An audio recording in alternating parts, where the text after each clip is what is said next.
Dallas Bishop T.D. Jakes is beginning to publicly respond to online speculation linking his name to events reportedly associated with Diddy. Recent reports indicate he may be considering legal action against individuals spreading claims about his involvement, as headlines have also mentioned figures like Jay-Z and Beyoncé in broader discussions. Jakes now finds himself among high-profile names navigating public scrutiny. The situation raises important questions about context, credibility, and accountability. What exactly are the claims circulating, and how are they being substantiated? Man, that's good. Here we are. Grateful. Hang tight, sir. You just waiting for the shit open the car. Okay. I'm grateful for all the people who prayed, all the people who texted, all the people who had prayer vigils, all the people who were concerned and sent love and sent notes. Just grateful.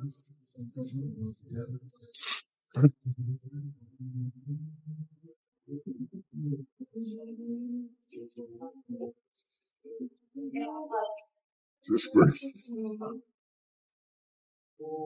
Not afraid to die. Don't want to hurt my kids. People who love me. Church hates me.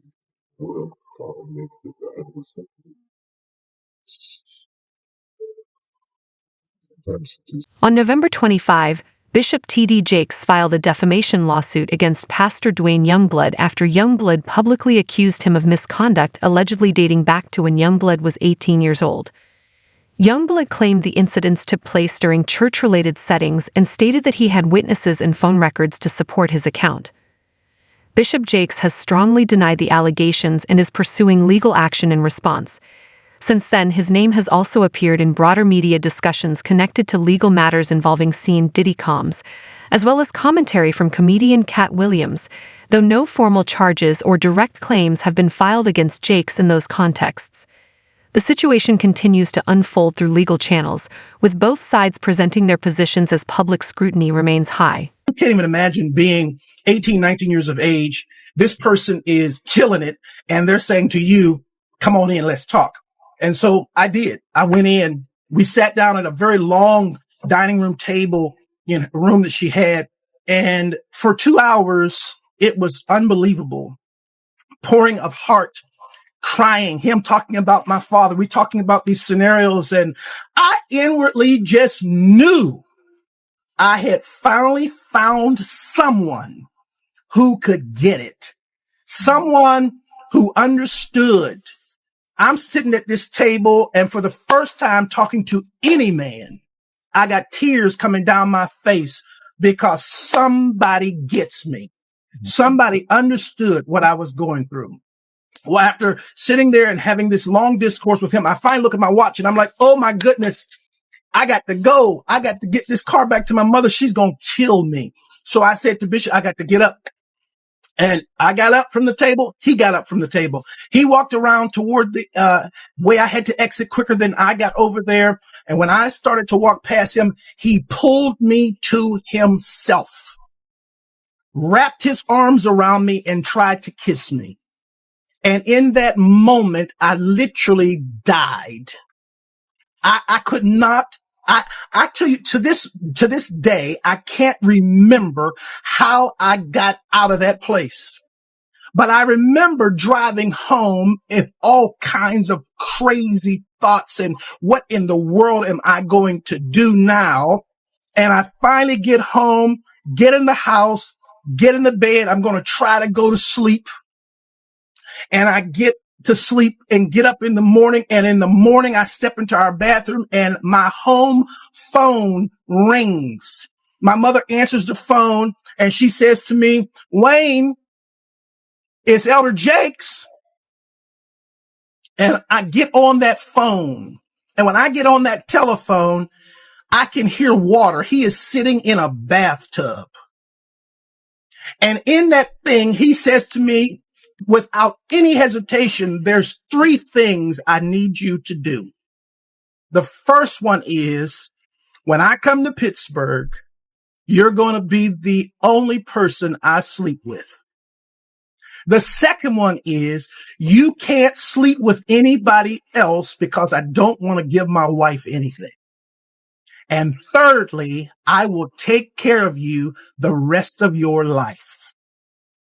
I can't to this day remember how I got off that phone, but I do know I made a decision that I wasn't going to the service that night. And eventually I told my mother, I'm not going to go to the service tonight. She says, no. You know, we got a rule in this house. If we go, you go. I never told her what he had done. I went to church, and the most humiliating thing imaginable happened that night at church. Bishop Jakes, getting up to preach, speaks into that microphone. I'm going to ask young minister Youngblood to read for me. And after all of that drama of the last 24 hours, I had to read before. In a lawsuit filed by Rodney Lil Rod Jones against C&D Combs, Bishop T.D. Jakes was mentioned in claims suggesting Combs sought connections with respected religious leaders to bolster his public image. The filing referenced Jakes' leadership at the Potter's house but did not accuse him of criminal conduct. Jakes has denied wrongdoing and has largely avoided engaging with broader online speculation, allowing the legal process to address the matter. World-renowned Dallas pastor T.D. Jakes is named in a federal lawsuit against musician Sean Diddy Combs. It's filed by a producer that worked with Combs. It discusses how the singer planned to leverage his relationship with the bishop to soften the impact on his public image of Casey Ventura's lawsuit. Ventura is a former girlfriend of Combs who filed her own lawsuit in November alleging abuse, violence, and sex trafficking. Meanwhile, Combs' lawyer is criticizing the raids at two of the hip-hop mogul's homes in a federal sex trafficking investigation. He called them an unprecedented ambush. It comes as we're getting a new look inside Combs' L.A. house after the search by federal agents. Carter Evans has details about what the feds have uncovered so far. Guns, cell phones, and other electronics are among the items taken from the homes of music mogul Sean Diddy Combs, according to a source familiar with the search warrant performed by federal agents at his properties in Los Angeles and Miami. TMZ says this video shows the aftermath of the raid inside Combs' L.A. mansion. Drawers empty, documents scattered, and safes opened and searched. Hours after the raid started, Combs was seen walking around the Miami Opa-locka airport, according to TMZ, which also obtained this video. Later, at the same airport, authorities arrested Combs' associate, Brendan Paul, and charged him with drug possession. In a civil suit filed against Combs by former music producer Rodney Jones, Paul was accused of being a drug and gun mule who allegedly aided Combs in sex trafficking. Yesterday, Diddy's lawyer called the law enforcement action nothing more than a witch hunt based on meritless accusations made in civil lawsuits. Could this federal investigation have come out of these private lawsuits? Oh, absolutely. If it involves sex trafficking or drugs or weapons or other illegal behavior. Lori Levinson is a former federal prosecutor. They've decided this is worth a lot of resources across the country. So once they've done these searches, they have evidence to follow up on. And if they've got it, they'll move on it. We still here, you're rocking with the best. Even though Combs has not been publicly named as a target of the investigation, he says he's now prepared to fight to clear his name. Several individuals have publicly claimed to have seen Bishop T.D. Jakes at high-profile events hosted by C&D Combs, including his well-known all-white parties. One person identified as Gandil has spoken about allegedly seeing Jakes at such gatherings and questioned the nature of the association between a prominent religious leader and an entertainment mogul. In previous commentary, Gandil has also suggested that certain faith leaders maintain connections within influential social circles while presenting a different public image. Bishop Jakes has not confirmed those claims, and no formal findings have established wrongdoing related to event attendance. How certain people act at the one drink, two drinks. And if those girls was drinking out those bottles that he said Diddy laced, and he could show on camera, and he could show that some people had passed out or some people were acting a certain way after they had those drinks, he won his case on that one. When you was around Diddy, was he doing drugs, like party drugs, like ecstasy and stuff like that? Diddy wasn't the dude he is today when I was around him. You understand? He had just started when I was about to leave. He had just started with cause he never smoked weed. He never smoked cigarettes. I never seen him do cocaine or none of that shit. You understand? He would have it for people to do it. You understand? It's certain of his girls like to do it, and he would make sure it would be there. But he wasn't the one that did it. Diddy didn't start getting hooked on drugs until he got hooked on those painkillers. After he got hooked on those painkillers, he started drinking more because he wouldn't even drink hard liquor. He was only drinking champagne, Don P or Cristal. He was not drinking hard liquor then. Yeah, that's real talk, man. And he also claims that, Diddy, he was using TD Jakes to fix his image. You believe that? Well, we saw that to be true anyway. That's what he was trying to do all that time. That's why TD Jakes was there, to try to fix his image. Sean Diddy Combs has long been known for carefully managing his public image and business reputation. Various reports have claimed that he made substantial donations to Bishop T.D. Jakes' megachurch, with speculation that their association may have been mutually beneficial in terms of visibility and influence. However, no evidence has established any improper arrangement.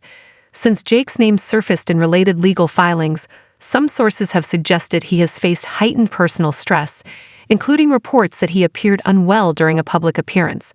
Individuals close to him have indicated that he is concerned about being drawn further into ongoing legal controversies and prefers to address matters through formal channels rather than public back and forth. So I want to get right into it, man. How you feel about these rumors surrounding, Diddy and TD Jakes? Man, what I think about it is this, when I grew up in the church, the sinners was not supposed to have the same atmosphere with the saints. You have to be able to separate the two. So I'm looking at him as a saint going to a party that ain't nothing but sin, drinking, maybe fornication, man on man, woman on woman, he on she. But maybe he'd have to lay some hands on somebody. Maybe he'd have to save some souls. I know he got a contract with Revolt, so I'm just like, it's just real strange that he would be found at any kind of Diddy party or any kind of place with Diddy unless it's in a business atmosphere. So now what he's doing is he's making, man, he making the Christians look real bad right about now. And you've been to these parties, right? Oh yeah. I was there when he was doing the white parties in the Hamptons and the whole 9 yards. So I know what goes on at the parties. If, they probably got a little bit more freakier, as time went on, cause they got to the point whereas that they didn't even care. It used to be secretly, where people used to go to, separate rooms and different rooms, and they wasn't doing that out in the public, but now they don't care. Men kissing men and all this other, that's just crazy. So why do you think he was going to these parties? I think that he's going to the Diddy parties, bruh. If he's going, well, we know he's going to the Diddy parties, and I know that it's, I know what usually happens at the Diddy party, or what we told us happened at the Diddy parties. Maybe he needs to see it for himself, man. Maybe he needs to go there and really be involved in some things that could help save some individuals while they going to those parties.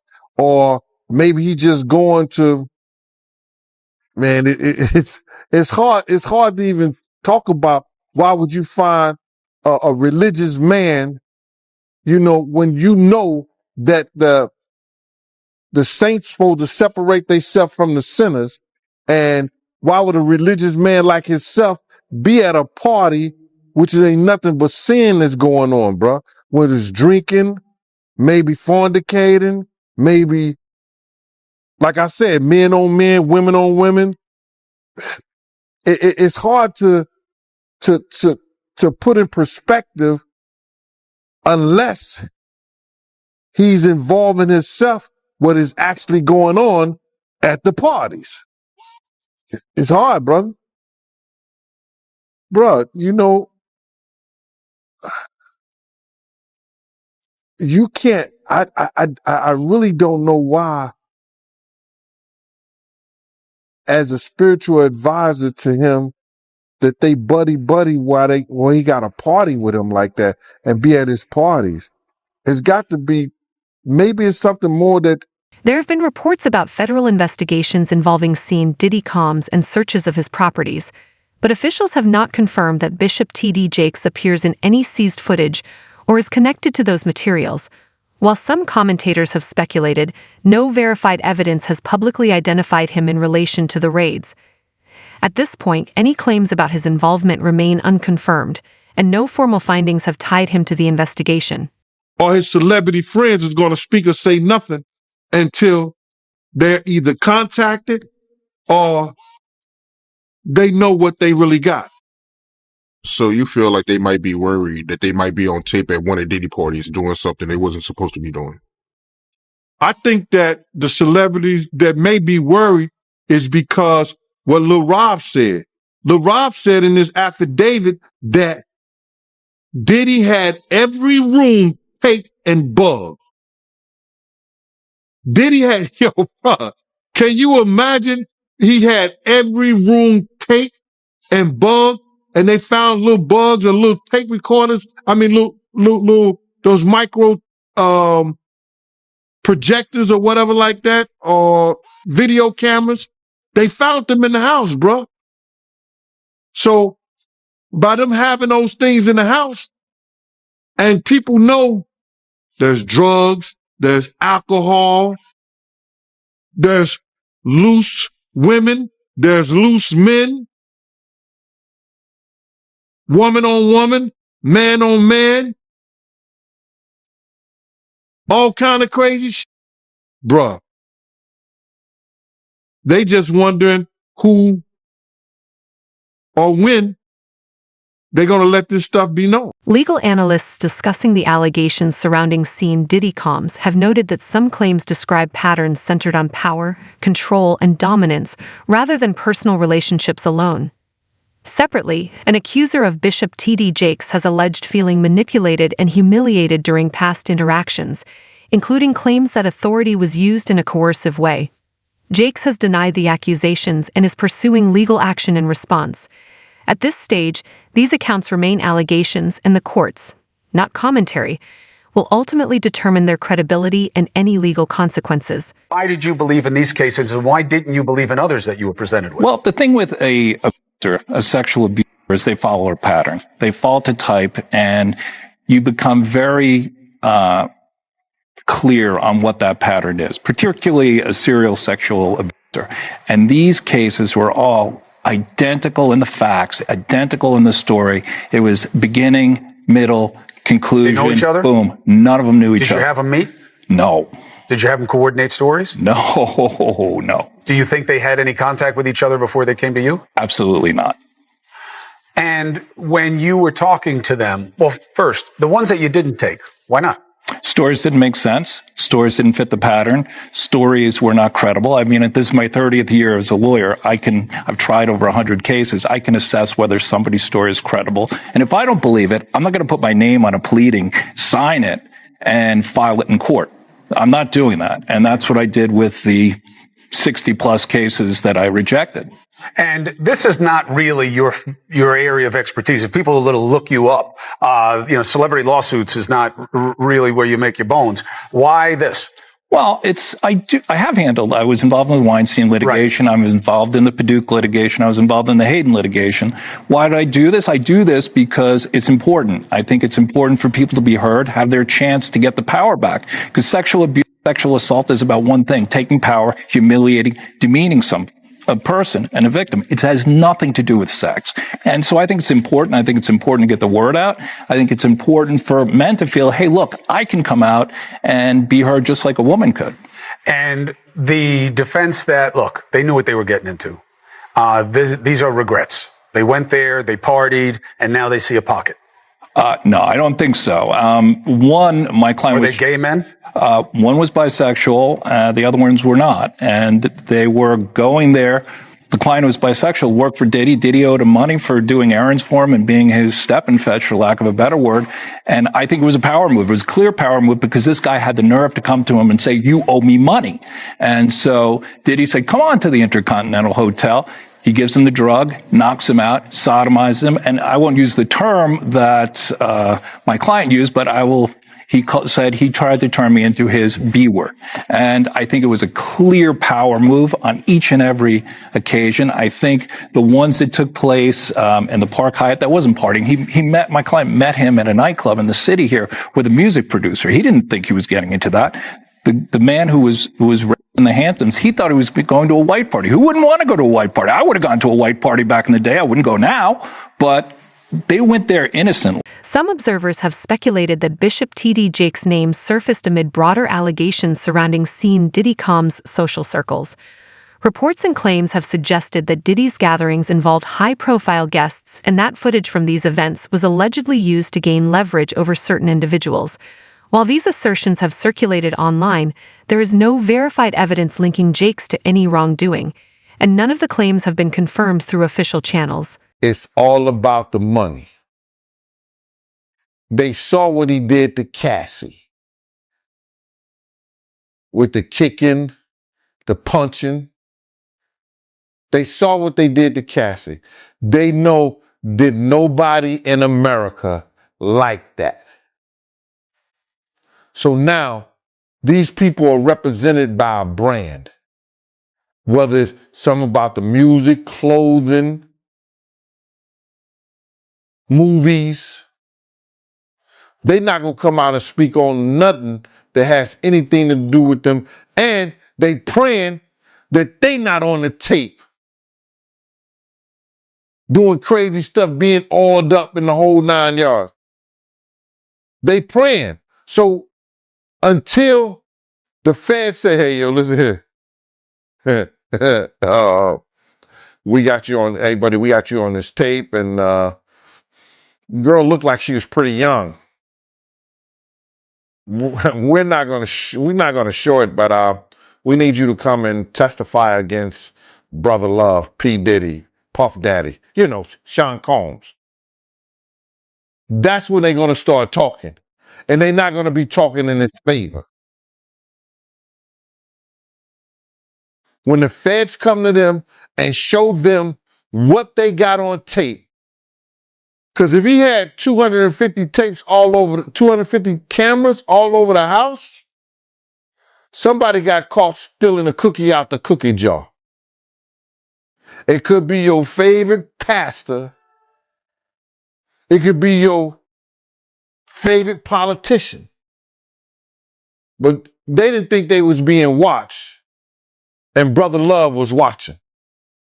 Yeah, I mean, T.D. Jakes, he hasn't even came out and said anything. And him and Diddy was real cool. Amen. Amen.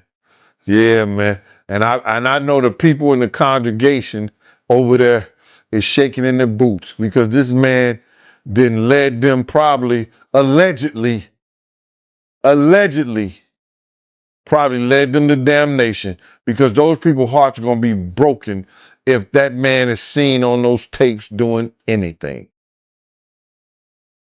Because people always put their faith in the pastor instead of putting their faith in God. And what they need to do is understand that he's just a man. And he has a history. It's not looking too good for him. So you feel like celebs are worried that they might be on tape? Oh, they know. That's why they ain't speaking up or saying nothing. Yeah, I was at a Diddy party, but I know I ain't do nothing. When you don't know somebody's taping you, when you don't know that somebody is videoing you in some kind of form or fashion, you got that alcohol, you got the drugs in you, they're a little loose, bruh. They let down all their inhibitions. The music is pumping. He said it himself. He got it so hot in there that you got to take your clothes off. He said that himself, bro. Despite seeing Diddy Combs' extensive celebrity connections, few have publicly defended him, prompting speculation about what people may know or fear. Some suggest that concerns over being associated with materials reportedly collected from his properties could explain the silence. Bishop T.D. Jakes, who has been linked to Diddy in the past, has not commented publicly on the matter. As legal proceedings continue and new information emerges, it remains unclear what, if any, role Jakes may have played or whether he is simply caught up in the broader scrutiny surrounding Diddy's network.